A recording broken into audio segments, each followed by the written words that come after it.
بسم اللہ الرحمن الرحیم۔ درود و سلام ہو محمد و آل محمد پر۔ السلام علیکم۔ بیست خبر نامہ میں خوش آمدید۔ 17 جنوری رات 8 بجے کی اہم ملکی اور عالمی خبروں کے ساتھ میں ہوں افتخار خان۔ رہبر معظم سید علی خامنہئی نے تہران میں نماز جمعہ کے عظیم اجتماع سے خطاب کرتے ہوئے فرمایا، امریکی ایئر بیس پر ایران کا حملہ نہ صرف کامیاب رہا بلکہ اس حملے نے امریکہ کے سپر پاور ہونے کے گھمنڈ کو خاک میں ملا دیا۔ استاد محترم سید جواد نقوی حافظہ اللہ نے خطبہ جمعہ میں فرمایا کہ قاسم سلیمانی کی شہادت پر خطے میں موجود حکومتوں کا موقف آبرومندانہ نہیں تھا، بالخصوص پاکستانی حکومت کا موقف پاکستان کے شایع نشان نہیں تھا۔ حکومت پاکستان نے ظالم اور مظلوم دونوں کو برابر قرار دے کر پیمرا کو باقاعدہ پابند کیا کہ قاسم سلیمانی کو شہید نہ لکھا جائے۔ وزیر خارجہ شاہ محمود قریشی نے کہا ہے کہ اسلامی جمہوریہ ایران پاکستان کا قریبی دوست اور ہمسایہ ہے۔ ہم مشرق وسطیٰ میں سفارتکاری سے مسائل کا حل چاہتے ہیں، پاکستان صرف امن کا شراکت دار ہے۔ پاکستان کی موجودہ اقتصادی صورتحال کے باعث 31% پاکستانی ملازمتوں سے ہاتھ دھو بیٹھے ہیں۔ انسداد دہشت گردی کی عدالت نے الزامات ثابت ہونے پر تحریک لبیک پاکستان TLP کے سربراہ خادم حسین رضوی کے بھائی اور بھتیجے سمیت 86 افراد کو مجموعی طور پر 4738 سال قید کی سزا سنا دی۔ ملک بھر میں آٹے کی قیمتوں میں اچانک اضافہ ہو گیا، جبکہ گندم کی سپلائی متاثر ہونے کے ساتھ آٹے کے بحران کا بھی خدشہ ہے۔ عراق کی استقامتی تنظیموں اور جماعتوں کے ساتھ ہی عراقی عوام نے بھی جمعے کو ملین مارچ میں شرکت کر کے اپنے ملک سے امریکی فوجیوں کے فوری انخلاء کی ضرورت پر زور دیا ہے۔ اسرائیلی ہیلی کاپٹروں نے تازہ کارروائی کرتے ہوئے 24 گھنٹوں کے دوران غزہ پر 2 مرتبہ بمباری کی۔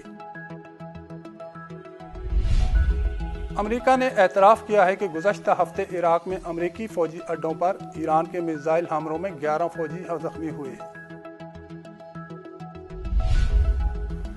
امریکہ نے شام کے مقبوضہ علاقوں جن میں مشرقی صوبہ دیر الزور اور شمال مشرقی صوبہ حسکہ شامل ہے 70 سے زائد ٹرکیں فوجی ساز و سامان سے لیس تعینات کر دی ہیں، جبکہ واشنگٹن اور اس کے کچھ اتحادی شام میں تیل کے ذخائر پر قبضہ کرنے اور قدرتی وسائل کو لوٹنے کے لیے ایک دوسرے پر سبقت لینے کی کوشش کر رہے ہیں۔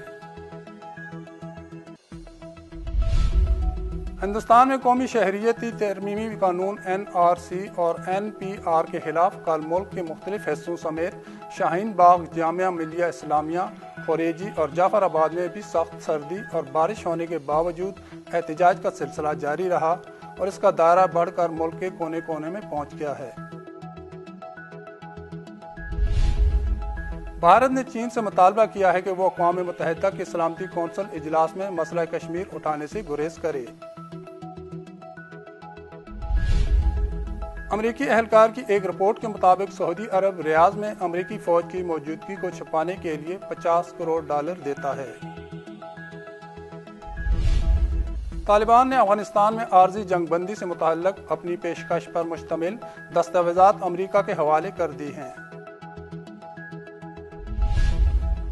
امریکی صدر ٹرمپ کے خلاف مختلف ممالک کے دوروں کے دوران زبردست نعرے بازی ہوتی رہی، تاہم اس بار امریکہ میں بھی صدر ٹرمپ کے خلاف نعرے لگ رہے ہیں۔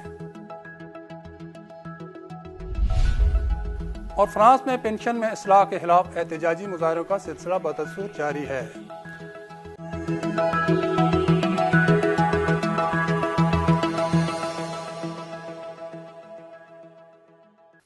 اور اب خبریں تفصیل کے ساتھ۔ رہبر معظم سید علی خامنہئی نے تہران میں نماز جمعہ کے عظیم اجتماع سے خطاب کرتے ہوئے فرمایا، امریکی ایئر بیس پر ایران کا حملہ نہ صرف کامیاب رہا بلکہ اس حملے نے امریکہ کے سپر پاور ہونے کے گھمنڈ کو خاک میں ملا دیا۔ رہبر معظم انقلاب اسلامی امام سید علی خامنہئی نے تہران میں آج نماز جمعہ کے عظیم اجتماع سے خطاب کرتے ہوئے فرمایا کہ جس دن سپاہ اسلام کی طرف سے امریکی ایئر بیس پر میزائل داغے گئے وہ دن یوم اللہ ہے۔ گزشتہ 2 ہفتے سخت گزرے ہیں جس دن عراق، ایران اور دیگر ممالک میں کئی ملین افراد نے سپاہ اسلام کے عظیم مجاہد شہید قاسم سلیمانی کو الوداع کیا۔ وہ دن بھی ایام اللہ میں شامل ہے۔ رہبر معظم انقلاب اسلامی نے شہید قاسم سلیمانی کی شہادت میں کئی ملین افراد کی شرکت کو اللہ تعالیٰ کی مدد اور نصرت کا مظہر قرار دیتے ہوئے فرمایا کہ شہید قاسم سلیمانی کی تشییع جنازہ میں کئی ملین مسلمانوں نے امریکی اور اسرائیلی پرچموں کو نذر آتش کیا، کیونکہ امریکی اور اسرائیلی پرچم ظلم و جبر و استبداد کی علامت ہے۔ رہبر معظم انقلاب نے فرمایا کہ سپاہ اسلام کے عظیم کمانڈر میجر جنرل قاسم سلیمانی کی شہادت نے امریکہ کو ایک بار پھر عالمی سطح پر رسوا کر دیا اور ثابت کر دیا کہ امریکہ اور اسرائیل دونوں دہشت گرد حکومتیں ہیں۔ امریکی صدر نے شہید سلیمانی کے قتل کا اعتراف کر کے دنیا کے سامنے ثابت کر دیا کہ امریکہ دہشت گرد ملک ہے جو بین الاقوامی قوانین کی خلاف ورزی کرتا ہے اور دنیا میں دہشت گردی کو فروغ دیتا ہے۔ رہبر انقلاب نے فرمایا کہ امریکہ نے افغانستان، عراق اور دیگر جگہوں پر بہت سے انسانوں کو قتل کیا ہے لیکن اعتراف نہیں کیا۔ شہید قاسم سلیمانی کے بہیمانہ اور بزدلانہ قتل کا امریکی صدر نے آشکارا اعتراف کیا۔ رہبر معظم انقلاب اسلامی نے عراق میں امریکی ایئر بیس پر ایرانی سپاہ کے میزائل حملے کے دن کو اللہ کا دن قرار دیتے ہوئے فرمایا کہ ایرانی سپاہ نے امریکہ پر میزائل داغ کر امریکہ کی ہیبت اور اس کے رعب و دبدبے کو خاک میں ملا دیا۔ استاد محترم سید جواد نقوی حافظہ اللہ نے خطبہ جمعہ میں فرمایا کہ قاسم سلیمانی کی شہادت پر خطے میں موجود حکومتوں کا موقف آبرومندانہ نہیں تھا، بالخصوص پاکستانی حکومت کا موقف پاکستان کے شایع نشان نہیں تھا۔ حکومت پاکستان نے ظالم اور مظلوم دونوں کو برابر قرار دے کر پیمرا کو باقاعدہ پابند کیا کہ قاسم سلیمانی کو شہید نہ لکھا جائے۔ استاد محترم سید جواد نقوی حافظہ اللہ نے مسجد بیت العتیق لاہور میں خطبہ جمعہ میں ملکی حالات کی جانب اشارہ کرتے ہوئے فرمایا کہ پاکستان کے اندر غیر سنجیدہ سیاست زیادہ ہے جس کی وجہ سے مسائل زیادہ بڑھتے جا رہے ہیں۔ حکومت اور اپوزیشن دونوں ان سیاسی مشغلوں میں، سیاسی کھیل میں، ڈرامے میں مصروف ہے۔ استاد محترم نے ملک میں جاری مہنگائی اور سیاسی ناپائیداری کی جانب اشارہ کرتے ہوئے فرمایا کہ جو ادارے قرضے دے رہے تھے انہوں نے یہ شرط رکھی ہے کہ 40% بجلی بڑھا دے، قیمتوں کو بڑھا دے، گیس اور پیٹرول کی قیمتوں کو بڑھائے۔ اب وہ قرضہ کہا گیا کسی کو پتہ نہیں۔ عوام نے ابھی سود کی قیمت دینی ہے۔ ملک میں کاروباری طبقہ متاثر ہے اور جبکہ صنعتیں متاثر ہے اور بے روزگاری عام ہے۔ استاد محترم نے شہید قاسم سلیمانی کی شہادت کے بعد خطے کے حالات کی جانب اشارہ کرتے ہوئے فرمایا کہ ٹرمپ خطے میں امریکہ مخالف لہر کو دبانے کے لیے یوکرین طیارہ حادثے کو ہتھیار کے طور پر استعمال کر رہا ہے۔ اس وقت مشرقی وسطی ایک ایسا جنگ کا میدان بنا ہوا ہے کہ کسی بھی وقت جنگ کے شعلے بھڑک سکتے ہیں اور اس میں حکومتوں کی جو روش ہے وہ بہت ہی بزدلانہ اور ذلیلانہ ہے، جبکہ عوام کا موقف جرأت مندانہ ہے۔ پاکستان میں امریکہ کے جرم اور جنایت کے بعد عوام نے امریکہ سے اپنی نفرت کا اظہار کیا۔ مختلف شہروں اور ملکوں کے اندر اجتماعات اور ریلیاں نکالی گئی، جبکہ خود حکومتوں کا موقف آبرومندانہ نہیں تھا۔ بالخصوص پاکستانی حکومت کا موقف پاکستان کے شایان شان نہیں تھا۔ انہوں نے ظالم اور مظلوم کو برابر قرار دیا۔ وزیر خارجہ شاہ محمود قریشی نے کہا ہے کہ اسلامی جمہوریہ ایران پاکستان کا قریبی دوست اور ہمسایہ ہے۔ ہم مشرق وسطی میں سفارتکاری سے مسائل کا حل چاہتے ہیں۔ پاکستان صرف امن کا شراکت دار ہے۔ رپورٹ کے مطابق وزیر خارجہ کا کہنا تھا کہ امریکہ کے دورے سے قبل ایران اور سعودی عرب کے دورے کیے۔ پاکستان کے سعودی عرب کے ساتھ بہترین تعلقات ہے اور ایران پاکستان کا قریبی دوست اور ہمسایہ ہے۔ ہم مشرقی وسطی میں سفارتکاری سے مسائل کا حل چاہتے ہیں۔ پاکستان صرف امن کا شراکت دار ہے۔ وزیر خارجہ نے کہا کہ پاکستان مشرقی وسطی میں امن کا خواہاں ہے۔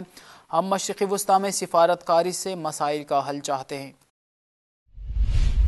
انسداد دہشت گردی کی عدالت نے الزامات ثابت ہونے پر تحریک لبیک پاکستان TLP کے سربراہ خادم حسین رضوی کے بھائی اور بھتیجے سمیت 86 افراد کو مجموعی طور پر 4738 سال قید کی سزا سنا دی۔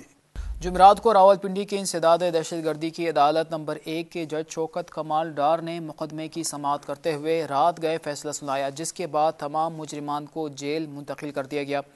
خیال رہے کہ سپریم کورٹ کی جانب سے توہین مذہب کیس میں آسیہ بی بی کی بریت کے فیصلے کے خلاف مذہبی جماعتوں خاص طور پر تحریک لبیک پاکستان کی جانب سے احتجاج اور دھرنے دیے گئے تھے۔ دوران احتجاج ملک کے اعلیٰ اداروں، ان کے سربراہان کے بارے میں نامناسب اور اشتعال انگیز گفتگو کی گئی تھی، جبکہ مختلف مقامات پر سرکاری املاک کو نقصان بھی پہنچایا گیا تھا، جس کا مقدمہ تھانہ پنڈی گھیپ میں درج کیا گیا تھا۔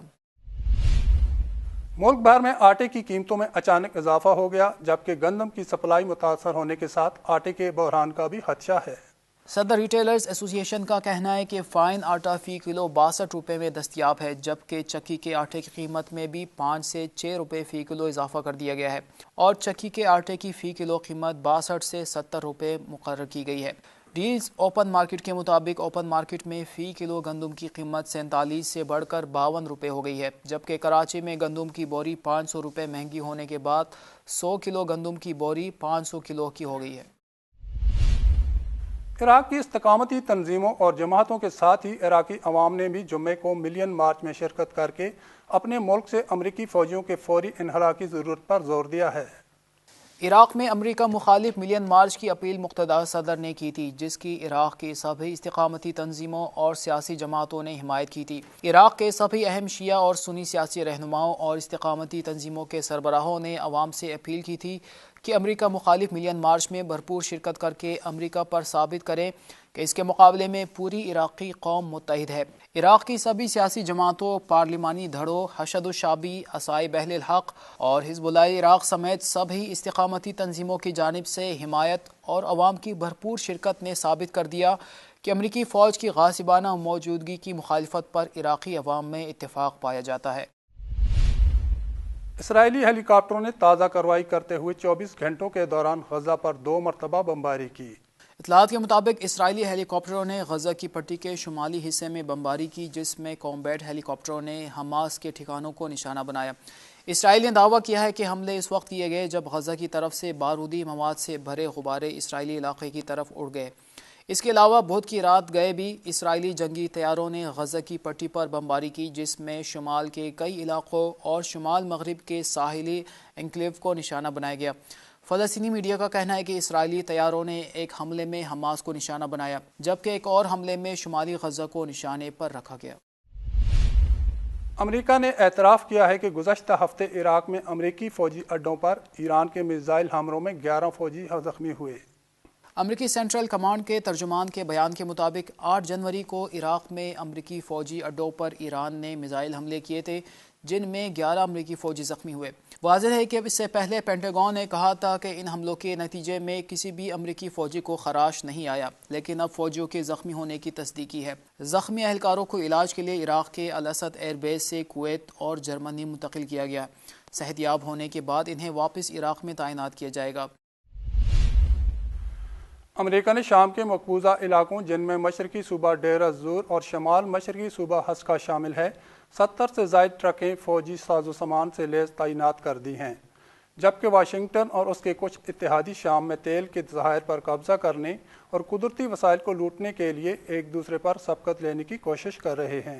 ایک کرد اہلکار نے نام نہ بتانے کی شرط میں شام کے خبر رساں ادارے کو بتایا کہ جمعرات کی شام 75 ٹرکوں پر مشتمل ایک قافلے نے سمیلکا بارڈر کو عبور کیا اور دونوں صوبوں میں امریکی اڈوں کی طرف روانہ ہوا۔ واضح ہے کہ گزشتہ سال اکتوبر کے آخر میں واشنگٹن نے اپنے تمام فوجیوں کو شمالی مشرقی شام سے انخلاء کے پہلے فیصلے کو مسترد کرتے ہوئے عرب ملک میں کرد فورسز کے زیر کنٹرول تیل کے ذخائر میں لگ بھگ 500 فوجیوں کی تعیناتی کا اعلان کیا تھا۔ ہندوستان میں قومی شہریتی ترمیمی قانون NRC اور NPR کے خلاف کل ملک کے مختلف حصوں سمیت شاہین باغ، جامعہ ملیہ اسلامیہ، خوریجی اور جعفر آباد میں بھی سخت سردی اور بارش ہونے کے باوجود احتجاج کا سلسلہ جاری رہا اور اس کا دائرہ بڑھ کر ملک کے کونے کونے میں پہنچ گیا ہے۔ رپورٹ کے مطابق کولکتہ میں NRC اور CAA کے خلاف خواتین کے احتجاج میں مزید شدت آ گئی ہے۔ جمعرات کو کولکتہ میں خواتین کی جانب سے نکالی گئی ریلی میں ہزاروں کی تعداد میں خواتین نے شرکت کی۔ شہر کے اردو اکیڈمی سے گاندھی مجسمے تک ریلی نکالی گئی۔ ریلی میں شامل مسلم پرسنل لا بورڈ کی ممبر عظمیٰ عالم نے CAA کو ملک کے دستور کے خلاف بتاتے ہوئے اس قانون کو ملک کے تمام لوگوں کے لیے نقصان دہ قرار دیا۔ انہوں نے اس قانون کو ملک کی جمہوریت کے خلاف بتایا اور حکومت سے اس قانون پر نظر ثانی کا مطالبہ کیا۔ بھارت نے چین سے مطالبہ کیا ہے کہ وہ اقوام متحدہ کے سلامتی کونسل اجلاس میں مسئلہ کشمیر اٹھانے سے گریز کرے۔ رپورٹ کے مطابق بھارتی وزارت خارجہ کے ترجمان رویش کمار نے بتایا کہ نئی دہلی نے بیجنگ پر زور دیتے ہوئے کہا ہے کہ مقبوضہ کشمیر ہندوستان اور پاکستان کے مابین دو طرفہ معاملہ ہے۔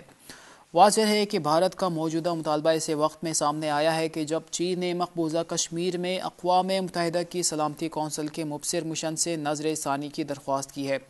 رویش کمار نے کہا کہ چین کو مسئلہ کشمیر کے بارے میں عالمی اتفاق رائے پر غور کرنا چاہیے اور اسے اقوام متحدہ میں اٹھانے سے گریز کرنا چاہیے۔ 15 رکنی کونسل کے بیشتر ممالک نے بھارت اور پاکستان پر زور دیا تھا کہ وہ مسئلہ کشمیر کا مل کر حل نکالے۔ طالبان نے افغانستان میں عارضی جنگ بندی سے متعلق اپنی پیشکش پر مشتمل دستاویزات امریکہ کے حوالے کر دی ہیں۔